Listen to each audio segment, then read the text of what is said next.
Pulang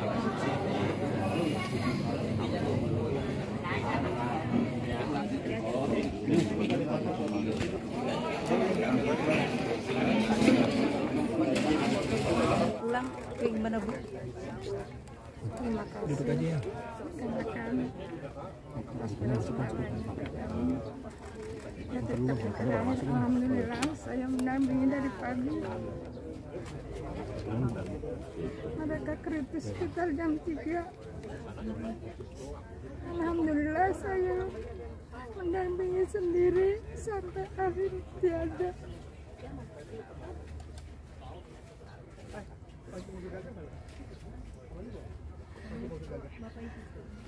Itu beliau sakit apa Bu? apa? Ya cukup banyak. Stroke, diabetes, ada ginjal juga. Ya komplikasinya macam-macam. Terakhir baru kemarin didiagnosa katanya infeksi paru-paru juga, dan itu sangat mengagetkan.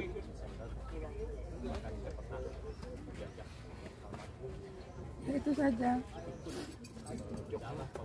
buat pengalaman dari kami bahwa luka diabetes itu tidak main-main. Itu yang namanya dekubitus itu menjalannya sangat cepat sekali. Kami sudah menangani dari diameter hanya kira-kira 4 cm, tapi langsung menjalar ke seluruh kaki. Hanya butuh waktu kurang lebih 3 bulan dan tidak bisa diselamatkan lagi. Akhirnya harus diambil tindakan. Ya itu aja. Walaupun saya sangat berat untuk menandatangani itu, tapi saya harus lakukan. Tindakan operasinya diambil kapan Bu? Hari Selasa. Jadi hanya 1 minggu itu. Jadi hari Selasa itu iya, sampai kemarin Selasa terakhir itu bertahannya di ICU. Sempat dilepas ventilator 2 hari untuk pindah ke ruang perawatan.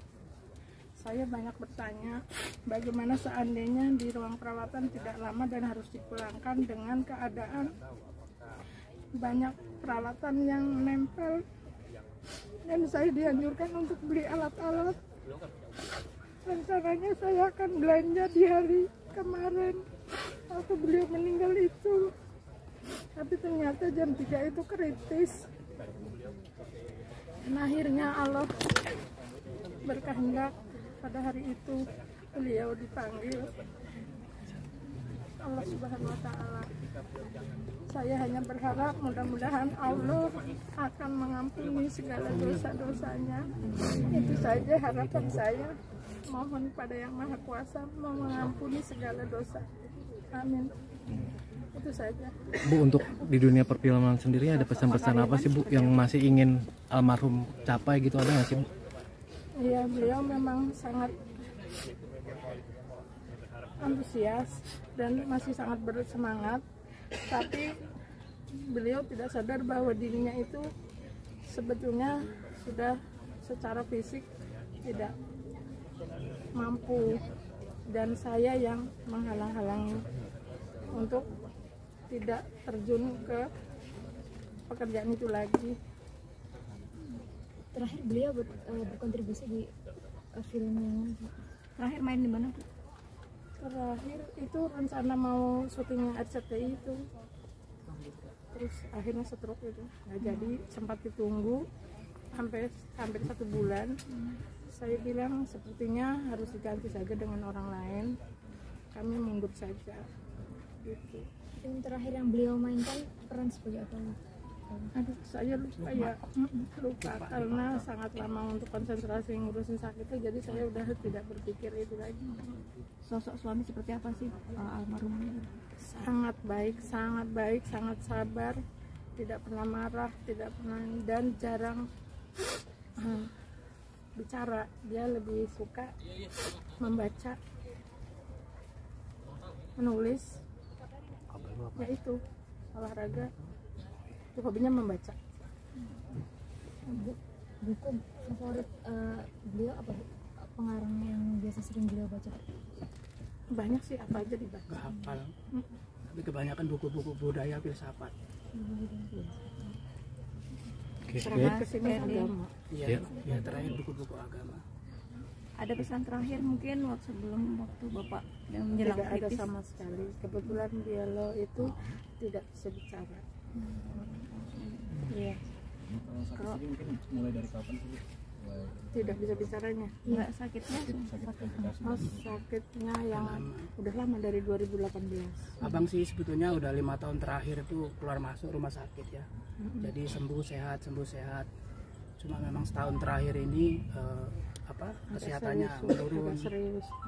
Bahkan terakhir juga sudah kesulitan komunikasi verbal ya. Jadi sudah tidak bisa bicara. Jadi interaksinya ya gestur aja gitu, nggak ngomong. Tapi dia seperti menangkap. Kalau kita bicara, abang tahu gitu. Kita bercanda, dia senyum, itu artinya kan dia respon. Cuma dia udah nggak bisa bicara. Masih di sini mengenang Mas Kardiman seperti itu? Ya saya banyak kenangan ya. Saya ini sebetulnya bukan keluarga dari abang, tapi saya sudah seperti kakak sendiri karena saya ini muridnya Bang Dorman. Dari sejak tahun 83 saya belajar seni, belajar teater, belajar kehidupan sama teman-teman saya tadi itu. Jadi abang ini emang tekun seperti yang tadi Mbak Suko sampaikan gitu. Senangnya membaca. Jadi kemanapun dia istirahatnya itu adalah membaca. Berteater membaca, main film membaca, bekerja membaca, beribadah secara ritual juga membaca. Jadi satu hal yang berkesan buat saya adalah pelajaran bagaimana belajar seni peran itu melihat, mendengar, merasakan. Melihat, mendengar, merasakan. Jadi kalau mau jadi seniman ya seperti itu, melihat, mendengar, merasakan. Itu yang pernah saya rasakan sampai detik ini, udah seperti keluarga saya. Pertama kali belajar perfilman di seni teater. Iya, abang basicnya dari teater gitu. Ya perjalanannya panjang sekali gitu, tapi memang abang mulai menekuni dunia teater, seni ya di teater gitu. Bahkan ketemu sama Mbak Suko juga ketika sedang berkesenian dulu. Abang main teater, Mbak kebetulan sebagai penari Bali. Ketemu di gelanggang remaja ya Mbak? Enggak, aku nongkrong kok. Doanya buat almarhum? Ya itu tadi, semoga Allah mengampuni dosanya. Amin. Meninggalkan satu putra. Iya. Tadi ya. Tadi si Gagah yang duduk. Iya. Dia tidak mau dikamerai. Waktu dirawat di rumah sakit ada rekan artis yang jenguk atau gimana? Siapa? Ya ada orang teater. Ada. Jadi secara prinsip sih banyak teman yang respon, banyak yang membantu. Tidak hanya membantu secara spirit tapi juga memberikan materi, donasi. Cuma yang memang tidak bisa kita sebutkan ya. Tapi banyak lah ya teman-teman yang memberikan perhatian. Kalau hari ini barangkali tidak semua kawan-kawan artis hadir ya, ini masalah waktu saja mungkin ya, karena lagi sibuk. Mungkin nanti setelah pemakaman biasanya mungkin nanti sore pada hadir kawan-kawan. Tadi ada Bang Sultan Saladin, ada yang lain-lain juga. Ya ini belum dijawab soalnya. Iya. Nanti malam langsung diadakan tahlilan atau bagaimana? Ada tahlilan? Enggak. Kayaknya nggak tahlilan. Oke. Tapi kita tetap artinya open house. Kawan-kawan barangkali ada yang belum datang kan. Karena tadi sempat ada wacana juga pengen dimakamin setelah sholat zuhur. Cuma kesepakatan keluarga lebih cepat lebih baik, karena begitu kan ajaran agama kan gitu, menyegerakan memakamkan jenazah gitu. Jadi akhirnya kita segera kita makamkan sekarang. Jadi proses pemakaman lancar. Alhamdulillah. Alhamdulillah banyak teman yang membantu secara spontan. Oke, cukup. Abang kami semua, guru kami semua, sekaligus sahabat kami semua di dalam dunia seni peran, teater, dan perfilman.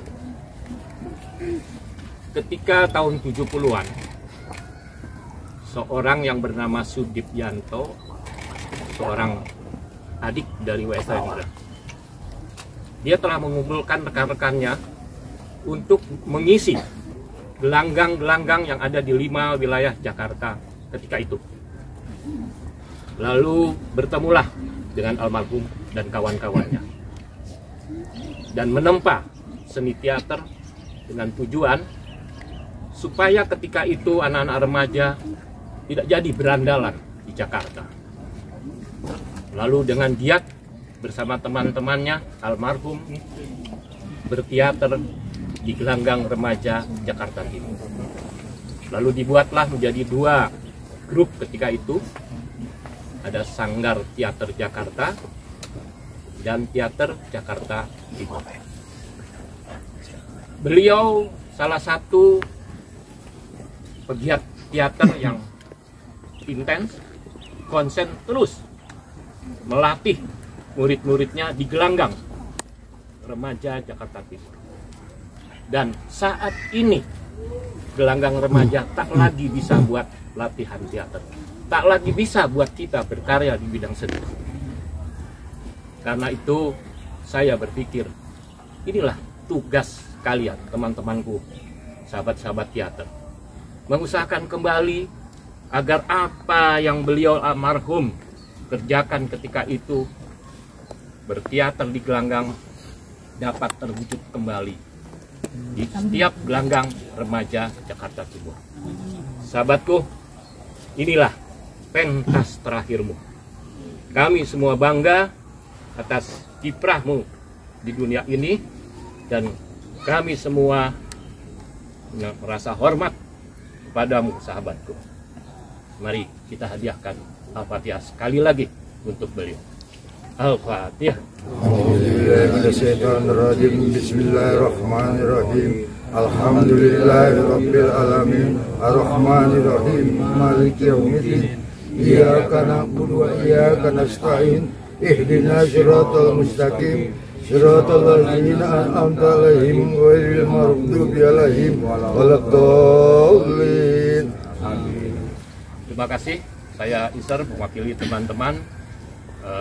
Mohon maaf apabila kami semua ada salah kepada almarhum, dan kami semua dengan ikhlas memaafkan atas segala khilaf dan salah almarhum. Billahi taufiq wal hidayah. Assalamualaikum warahmatullahi wabarakatuh. Selamat jalan.